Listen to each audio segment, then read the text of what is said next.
CMA hub. आज मैं आपके साथ लेके आई हूँ वीडियो 90 डेज स्ट्रैटेजी, कैसे आप सीएमए एग्जाम को क्लियर कर सकते हो। ये स्ट्रैटेजी मैंने खुद जब एग्जाम दिए थे तब मैंने फॉलो की थी 3 मंथ्स की, इसलिए मैं आपके साथ आज ये शेयर कर रही हूँ। पहला पॉइंट ये है कि complete your all classes bye September and for single group, for both group 15 अक्टूबर। अगर आप सिंगल ग्रुप दोगे दिसंबर अटेम्प्ट में, तो आपके सारे क्लासेस सितंबर के एंड तक खत्म हो जाने चाहिए। और अगर आप बोथ ग्रुप दोगे दिसंबर 24 में, तो 15 अक्टूबर सारे खत्म हो जाने चाहिए, 15 अक्टूबर तक, मिड ऑफ अक्टूबर। दूसरा पॉइंटर ये है, highlight your weak points where you are getting stuck, make extra revisions for that particular topic. आप अपने वीक पॉइंट्स को देखिए कि आप कहाँ पे स्टक हो रहे, कौन सा ऐसा सम है, कौन सा ऐसा टॉपिक है, कौन सा ऐसा चैप्टर है, कौन सा ऐसा सब्जेक्ट है जिसमें आपको ज्यादा डिफिकल्टी हो रही है। उस टॉपिक पर आप ज्यादा ध्यान दीजिए, उस सब्जेक्ट को आप ज्यादा लेकर बैठिए पढ़ने के लिए, उस सब्जेक्ट पर और फोकस कीजिए और अपने डाउट्स को जल्दी से जल्दी क्लियर कीजिए। फिर focus on one group, don't do half from each groups, यानी कि पहले आपको ध्यान एक ग्रुप पे देना चाहिए। ऐसा ना हो कि जो बोथ ग्रुप दे रहे हैं उनके लिए, जो बोथ ग्रुप दे रहे हैं, कि ऐसा ना हो कि आप 2 सब्जेक्ट फर्स्ट ग्रुप से कर लो, 2 सब्जेक्ट दूसरे ग्रुप से कर लो और बाकी 2 सब्जेक्ट का पता ही नहीं है, या फिर 3 दोनों से कर लो और एक का एक छोड़ दो। तो वैसे मत करना, वैसे एग्जाम्स नहीं निकल पाते हैं अच्छे से, उसकी वजह से आपको फेलियर ही देखने को मिलेगा अपने एग्जाम्स में। तो पहले आप एक ग्रुप को टारगेट कीजिए, एक ग्रुप को अच्छे से कीजिए, फिर आप दूसरे पे आप जा सकते हैं। अभी भी ज्यादा टाइम नहीं हुआ है, अगर आप फर्स्ट ग्रुप क्लियर कर रहे हैं तो आप इजिली निकाल सकते हैं अपना फर्स्ट ग्रुप एक बार में। और सेकंड ग्रुप है तो भी आप अगर पहले क्लासेस कंप्लीट कर चुके हैं, तो अब अगर आप रिविजन कर रहे हैं तो आप अच्छे से जा सकते हैं दोनों ग्रुप के लिए। फोर्थ पॉइंट है आपका, with the completion of classes go for revision along with the classes so that all concepts are getting clear. यानी अगर आपके क्लासेस अभी भी चल रहे तो आप सारे जो आपके कॉन्सेप्ट्स है, जो आपको आपके टीचर्स आप जिनसे भी क्लासेस लिए, जो भी फैकल्टी मेंबर्स है, उनसे आप डाउट्स भी अगर पूछ लीजिए अगर आपको है तो, और अपना फर्स्ट रिवीजन सारे कॉन्सेप्ट्स के साथ कर लीजिए, ताकि जब आप दोबारा बैठो तो उसमें आपको उतना मेहनत करना पड़े, लेकिन उतना नहीं जितना आपको फर्स्ट टाइम एफर्ट डालना पड़ा था। ठीक है। नेक्स्ट पॉइंट है, if going for both groups take minimum of 4 subjects each day. अगर आप बोथ ग्रुप दोगे दिसंबर अटेम्प्ट में, तो आपको 4 सब्जेक्ट लेना चाहिए हर दिन, आज से ही शुरू कर देना चाहिए, मतलब कल से।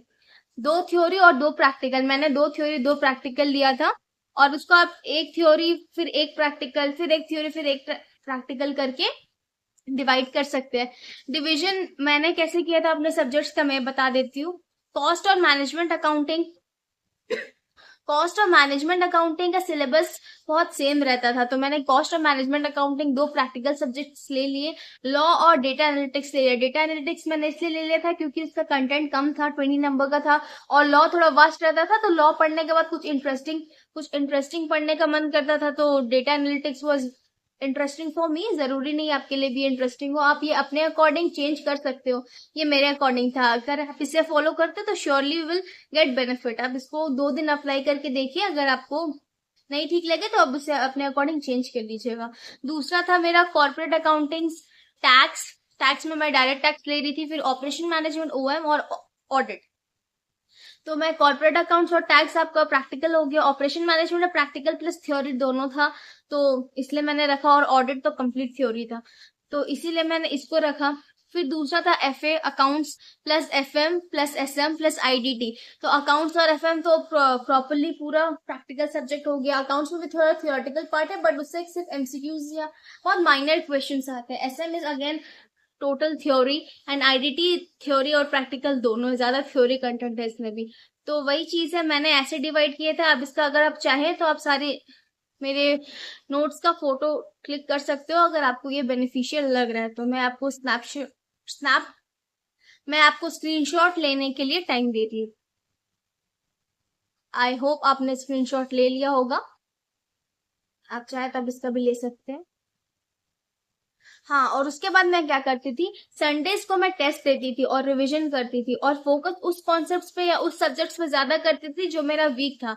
मैं अगर बताऊं तो मेरा वीक एफएम था और कॉर्पोरेट अकाउंट्स था, तो मैं इस पे थोड़ा ज्यादा ध्यान देती थी संडेज को टेस्ट देने के बाद, क्योंकि मेरे रेगुलर टेस्ट होते थे। And apply this strategy will help you to clear all your exams, all your upcoming exams. और ये स्ट्रेटेजी अगर आप फॉलो करते हो तो आप श्योरली आपको सक्सेस मिलेगा. You will clear your exams in the upcoming attempt. So all the very best कि आप अच्छे से पढ़ाई करो. और आपको किस कंटेंट पे वीडियो चाहिए ऑपरेशन मैनेजमेंट पे, आप मेरे को कमेंट कर सकते हैं सो दैट मैं उस पर वीडियो बनाऊं और आपके डाउट्स को क्लियर कर दूं.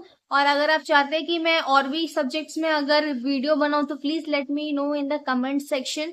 अब मुझे कमेंट सेक्शन में बताएं. और एक रिक्वेस्ट है आपसे, वीडियोस बनाने में बहुत मेहनत लगती है, तो प्लीज आप एक छोटा सा टोकन ऑफ अप्रिसिएशन के नाम पे प्लीज चैनल को सब्सक्राइब कर दे, लाइक कर दे, शेयर कर दे और अपने सारे दिसंबर स्टूडेंट्स को शेयर करें. और प्लीज मेरे को बताएं कमेंट सेक्शन में कि आपने ये स्ट्रैटेजी फॉलो की तो आपको ये फ्रूटफुल लगा या नहीं लगा. Thank you. मिलते हैं आपसे अब नेक्स्ट वीडियो.